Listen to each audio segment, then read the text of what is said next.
What if you could grow traffic by 500% in just 6 months? That's exactly what happened with this adult e-commerce client, who at the time was spending £35,000 per month, so nearly $50,000 on paid ads, while they were only getting 600 visitors per month via organic SEO. But now, just 6 months later, they've now hit 4,000 visitors per month. So they started with us on the 2nd of August. And at the time, their organic traffic was completely flatlined, and the best they got was around 600-700 visitors per month. But they started with us on the 2nd of August.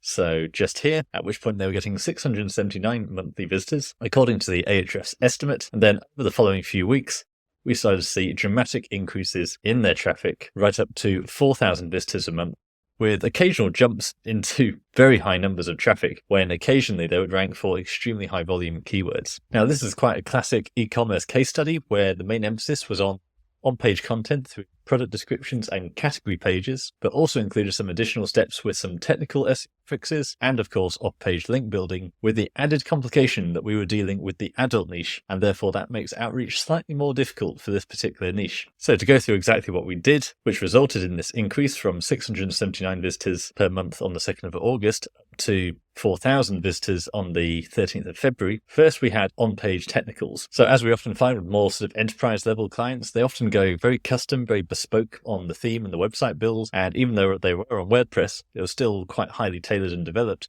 They have a web development team, and it's very common for web development teams to skip out on a lot of SEO fundamentals because they're engineers, not SEOs. That's perfectly understandable, but it does mean it creates a little bit of a mess for when we start with a client like this. Now, the simplest step to overcoming this generally is simply installing an SEO plugin like Yoast or Rank Math. Personally, I prefer Rank Math, and we do use that on a lot of both my sites and clients. There is a premium version, but generally I find the free version is good enough for most situations, and it just includes things like certain custom fields, metadata, and a few backend optimizations that a lot of developers are just likely to miss out on. So we discovered this quite quickly through things like the meta titles and descriptions displaying on Google were often quite strange and not quite tailored. And a lot of the time that was simply because the right field wasn't being presented. It wasn't marked up in the correct way. So a very simple fix. Those people tend to complicate this, saying you need a developer, when a lot of the times a simple plugin can do the job. Now, obviously, we want to avoid having too many plugins, but a good fundamental SEO plugin like Yoast or Rank Math is not going to go wrong. But then one of the most significant wins was actually optimized content for category pages. So the site was already ranking reasonably well for some product categories, and it was the category pages that were ranking because people tend to search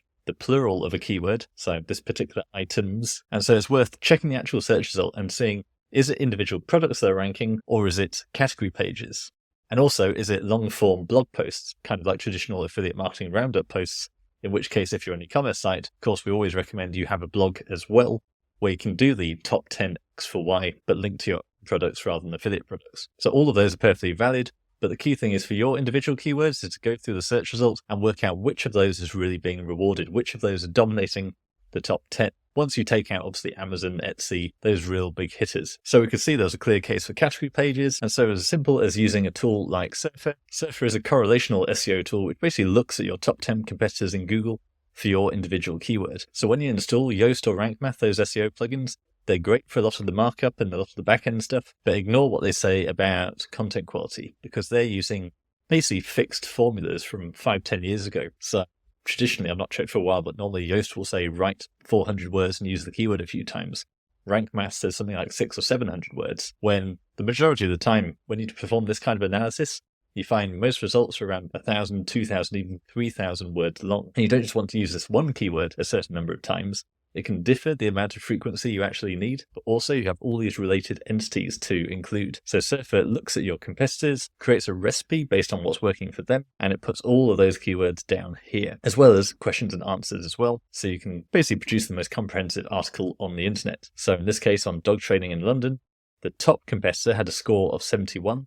We will beat that very quickly using AI and ChatGPT with a score of 78. So it took us 5 minutes to do this article. So with that particular client, that was step one. Go through the category pages, and they might have 100 words or so of reasonably descriptive content with a few keywords, but we really wanted to go deeper and work out exactly the kind of category pages that were ranking well. Now, there's always a concern here with user experience. You don't want a category page that's full of text, but it's fine. You can put that text either at the bottom or hide it in a sort of read more accordion that expands, and that worked really well. Now, the same goes for identifying the main search intent for each product. So products typically have their own name. And certainly in this case, that was a branded name that didn't have anything to do with the products. It was almost like naming the products. And so because of that, there were no keywords basically anywhere on the product pages. So we basically took the step of making each of those product pages more tailored and more optimized for the kinds of keywords that people might actually type to search for that product.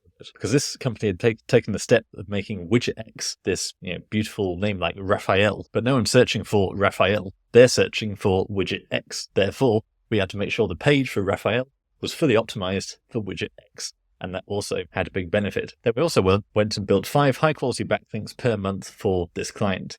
Now, that is a bit more challenging in the adult niche, but it's still possible.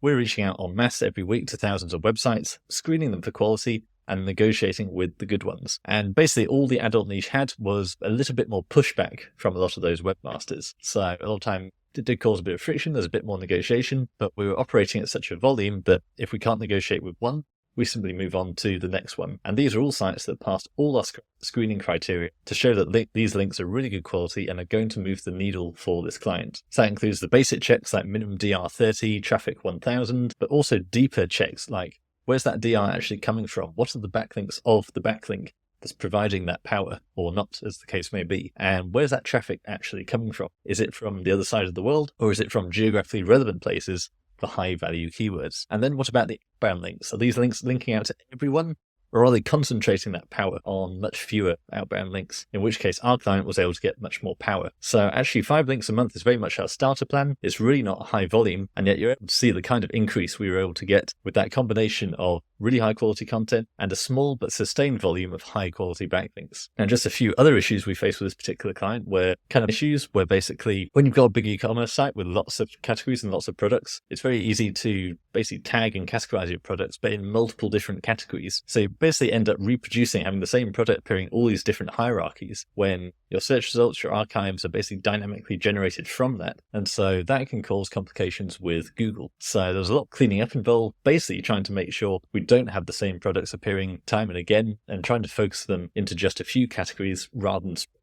repeating themselves everywhere. That way Google can see nice organized site, clear structure, got main page, category, subcategory, product, or even just main page, category, product. Then we also had a problem with localization. This was quite a tough one for us and took a lot of digging to actually work out what was going on. But we basically found that even though this was a UK brand, a lot of its UK pages were not being indexed, and very few of them were being indexed. So we had to do some digging and it took a lot of work. But what we kept coming back to was the hreflang tags, which basically tell Google that we've got these multiple different subfolders for different locations. Therefore, it's not duplicate content. It's all clear. It's simply targeting different languages, different locations. But the problem we found was that this website was automatically redirecting visitors based on their location, based on their IP address. And therefore, Google's crawlers were not able to see the hreflang tags.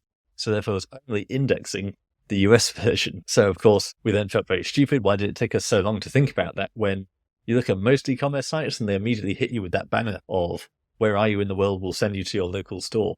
So that's why, so if you are doing international e-commerce, then make sure your page fully loads and hit them with a banner before doing any kind of redirection based on location. Because you need Google to be able to index your pages and see anything on the page that's indicating about different languages, different locations. Otherwise, you're just going to send the Google crawler to the content that's only relevant to itself.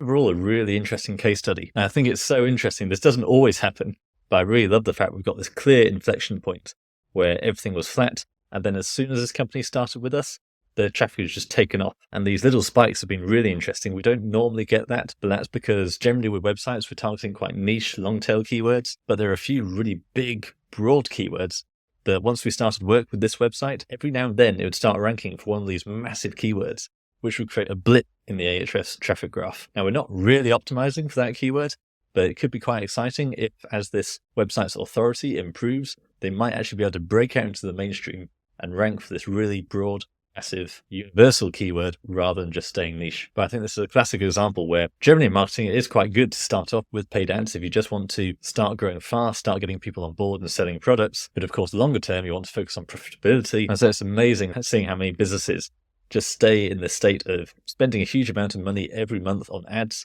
with none of that long-term evergreen asset. So the website was completely flat, barely getting any organic traffic, entirely dependent on paid ads. Don't forget that the cost of paid ads goes up over time. There's recently been a study on just how much Google Ads have gone up in the last couple of years. And of course, it's significantly above inflation. So just sat on the sidelines, then decided to take action, do SEO, get expert help with SEO, and the results have spoken for themselves. Nearly a 500% increase in just 6 months. Now, generally, I say it takes about 3 to 6 months to start seeing results, but the real results, it's more like 6 months, a year, even 2 years. So what we're seeing here is just the very start of the growth chart. And this brand has got really exciting, big things to come over the next couple of years. But if you don't want to do it yourself and you do have a bit of a budget for some expert execution, then go to apply. We do have a waiting list, but if you're a good fit, we can generally speed you along that quite quickly. So there's more details about how the service works here, and you can apply here. We generally recommend a budget of at least $2,000 per month, but if you are able to commit to that, fill in the form and we'll get back to you very soon.